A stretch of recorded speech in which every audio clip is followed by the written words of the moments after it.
नमस्कार, मैं हूं अमर और आप देख रहे हैं एसएम न्यूज। भारत की तीसरी बड़ी राष्ट्रीय पार्टी बहुजन समाज पार्टी की सुप्रीमो बहन कुमारी मायावती जी ने सत्ता पक्ष और विपक्ष पर करारा हमला बोली है। उन्होंने कहा है कि जिस तरह से एससी एसटी में उपवर्गीकरण यानी क्रीमी लेयर लगाने के लिए सुप्रीम कोर्ट ने 1 अगस्त 2024 को 7 जजों की बेंच में एक छह से लागू किया है, इसको केंद्र सरकार ने सिर्फ आश्वासन दिया है। देश के प्रधानमंत्री नरेंद्र मोदी ने सिर्फ आश्वासन दिया है, इसको निष्प्रभावी नहीं किया है। उन्होंने कहा कि 9/8/2024 को ट्विटर के माध्यम से मैंने कहा था कि इस सिर्फ आश्वासन से नहीं, विधेयक में ये बिल पारित करके इसको निष्प्रभावी किया जाए, नहीं तो कई राज्य इनके दुरुपयोग करेंगे और एससी एसटी का हक और अधिकार को खत्म करेंगे। ये बातें बहन कुमारी मायावती ने कहा। यही नहीं रुकी मायावती जी, उन्होंने कहा कि अगर सिर्फ आश्वासन दिया और सत्र को खत्म कर दिया है और सत्र में विधेयक ला करके इसको निष्प्रभावी नहीं किया तो यह भ्रम की स्थिति है और भ्रम फैलाने का काम कर रहा है। अगर ऐसा है, वास्तव में वह एससी एसटी में क्रीमी लेयर लागू नहीं करना चाहते हैं और यही नहीं, उपवर्गीकरण नहीं करना चाहते हैं, तो अविलंब जो है सत्र को बुलाए और विधेयक ला करके और एससी एसटी के उपवर्गीकरण क्रीमी लेयर को जो लागू किया है वह जो है उसको निष्प्रभावी करे, ताकि भविष्य में कभी भी ऐसा कानून नहीं बनाया जा सके जो एससी एसटी के हक अधिकार को खत्म कर सके। ये बातें बहन कुमारी मायावती जी ने कहा। मायावती यही नहीं रुकी, मायावती जी ने विपक्ष को भी आड़े हाथों लेते हुए कहा कि 2024 के लोकसभा चुनाव में जो लोग संविधान की लाल किताबें लेकर घूम रहे थे और कह रहा था संविधान खतरे में है, संविधान को बचाना है, बहुजनों को गुमराह कर रहे थे, वह अभी चुप क्यों है? क्या उसको वोट खिसकने का डर है या वह सिर्फ बहुजनों को गुमराह करके वोट लेना चाह रहे थे और वोट ले भी लिए? इस पर कांग्रेस जो है और उनके जो कंपनी है उन लोगों ने लाल किताब लेकर उस समय घूम रहे थे, अभी उनकी लाल किताब कहाँ खत्म हो गई? ये बातें बसपा सुप्रीमो बहन कुमारी मायावती जी ने प्रेस कॉन्फ्रेंस करके कहा। बसपा सुप्रीमो बहन कुमारी मायावती ने विपक्ष को आड़े हाथों लेते हुए यह भी मांग किया केंद्र सरकार से कि अविलंब सत्र को पुनः बुलाया जाए और सत्र बुला करके विधेयक पारित किया जाए और विधेयक पारित करके एससी एसटी के उपवर्गीकरण और जो क्रीमी लेयर लागू करने का प्रावधान सुप्रीम कोर्ट ने लगाया है वह जो है उसको तुरंत खत्म करे, ताकि एससी एसटी के साथ धोखा ना हो, वह भ्रम की स्थिति में नहीं हो। नहीं तो अभी हाल ही में कई राज्यों में विधानसभा चुनाव होने हैं। अगर विधानसभा चुनाव में अगर एससी एसटी को भ्रम की स्थिति में रखा तो इसमें उन्हें करारा नुकसान होगा।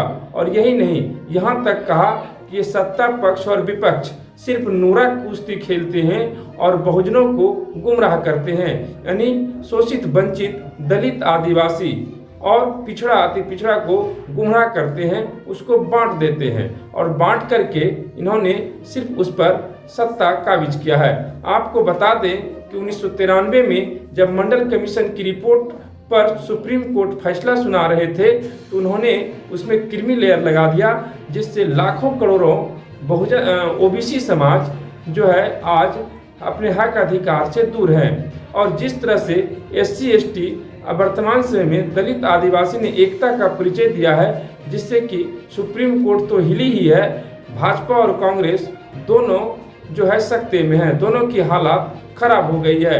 आरएसएस जो पिछले दरवाजे से जो उद्रिष्ट ताकतें बन करके सुप्रीम कोर्ट को मदद करता है, वह भी कहीं न कहीं बेचैन है। मायावती के प्रेस कॉन्फ्रेंस से पहले 4 अगस्त 2024 को जो प्रेस कॉन्फ्रेंस किया उससे केंद्र सरकार झुक गई, लेकिन अगर यही काम जो लाल किताब लेकर घूम रहे थे वह भी अगर सरकार पर दबाव बनाते, चुप हैं वह भी मुंह खोलते तो विधेयक आ जाता, विधेयक लागू हो जाता। लेकिन कहीं ना कहीं अंदर से या तो वे लोग चमचे हैं या तो वो लोग चुप हैं, वो लोग इसका समर्थन कर रहे हैं। चाहे वह कांग्रेस की कंपनी हो या भाजपा हो, दोनों दलित और आदिवासी और पिछड़ा के विरोधी हैं, सिर्फ गुमराह करके वोट लेकर के सत्ता में बैठे हैं। इसीलिए तो बसपा के संस्थापक मानवर काशीराम ने इसे सांपनाथ और नागनाथ कहा था। वहीं भारत के सबसे वरिष्ठ पत्रकार दिलीप सी मंडल ने सुप्रीम कोर्ट के मुख्य न्यायाधीश DY चंद्रचूड़ को चुनौती देते हुए कहा कि चंद्रचूड़ अपने जो यह फैसला सुनाया है SC ST में क्रीमी लेयर वर्गीकरण का, इसको वापस लो, नहीं तो आपका कॉलेजियम सिस्टम जल्दी समाप्त होने वाला है। जो एक बिना प्राइमरी के एग्जाम दिए भी जो है आप जज बन रहे हो, जबकि जितनी भी लोग ऑफिसर बनते हैं या पद पर जाते हैं उनको परीक्षा पास करनी होती है, लेकिन सुप्रीम कोर्ट और हाई कोर्ट का जज बनने के लिए कोई परीक्षा की किसी परीक्षा को नहीं देना पड़ता है। ये लोग सीधे डिग्री लेते और कॉलेजियम के माध्यम से जज बन जाते। यह बातें दिलीप सी मंडल ने कहा। उन्हें कहा कि वापस लो, या तो क्रीमी लेयर जो है और ये वर्गीकरण का वापस लो फैसला, अन्यथा आने वाले समय में जल्द ही ये बहुजन समाज, दलित, आदिवासी, OBC जग गया है और जो है कॉलेजियम भी खत्म करेगा और जो ये पिता भी, पुत्र भी, रिश्तेदार सब जो जज बन रहे हो, ये सिस्टम खत्म हो जाएगा। ये जो है बातें वरिष्ठ पत्रकार दिलीप सी मंडल ने कहा। और दिलीप सी मंडल ने और ये जो फैसले आ रहा है, सरकार झुक रही है, इस फैसले का जो है उन्होंने सीधा सीधा जो है शुभकामनाएं भानु कुमारी मायावती जी को दिया और उसे भारत की सबसे बड़ी नेता बताया। आप देख रहे थे एसएम न्यूज। एसएम न्यूज हमेशा सच्ची और अच्छी खबरें लेकर आती है।